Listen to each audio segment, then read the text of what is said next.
So after the recall, did you consider running again? Because that was a possibility, correct? Definitely. There's an election this November. Early ballots drop almost exactly a month from today for vote by mail. And it is an election to decide who will finish the term that I was elected to back in 2019. The mayor appointed my replacement, and she is now the interim DA until the election. She's running for DA, and I did certainly consider running against her, partly because she's so dishonest. She doesn't actually even live in San Francisco. She established residency here as a technical matter around the time she joined the recall, claimed to be a volunteer for the recall. We find out after she's appointed by the mayor, she was getting paid by the same Republican billionaire who bankrolled the recall through a nonprofit.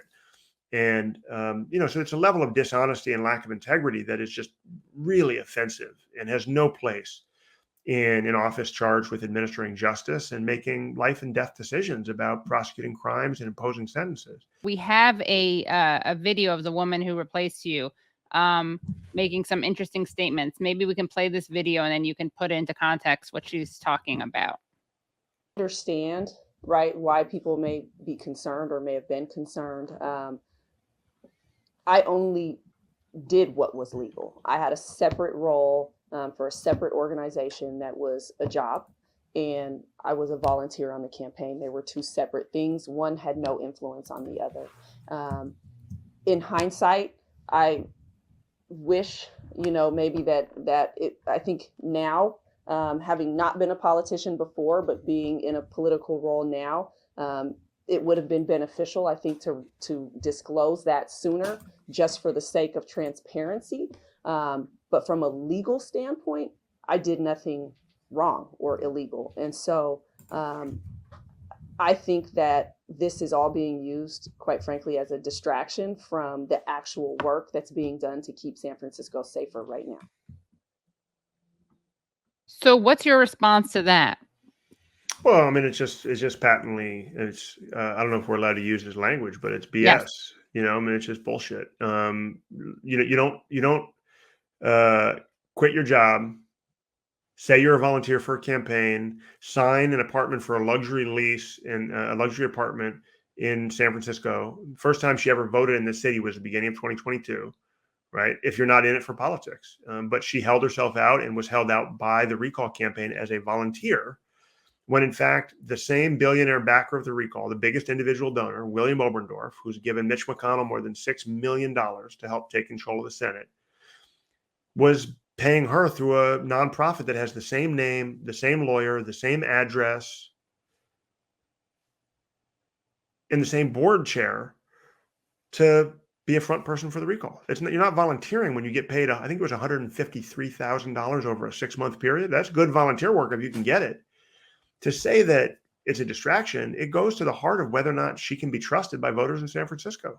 It goes to the heart of whether or not the recall was, as we were saying from the beginning, a con.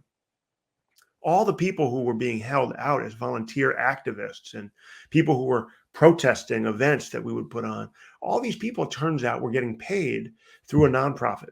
Now, what's so problematic about that? There's a few things. First of all, nonprofits are not allowed to engage in direct partisan advocacy. So they're violating the terms of their IRS and state law equivalent 501c3 status. That means their donors are getting a tax benefit to which they're not entitled. That's illegal. Second thing that's problematic about it is campaigns under California law are required to disclose not just direct contributions, but also in-kind contributions. That means if somebody's getting paid so that they can spend their time working on a campaign, the campaign committee has to disclose that in-kind contribution. No such disclosure was made in this case. The third thing that's really problematic about it is that it's a violation of local and state ethical rules. For example, the California State Bar has an ethical code of conduct, and that ethical code of conduct requires that attorneys not engage in conduct that involves dishonesty, fraud, deceit, or even reckless misrepresentation. She held herself out as a volunteer for the recall, said she quit her job at a personal sacrifice, when in reality she got a pay raise and was being paid to campaign in support of the recall.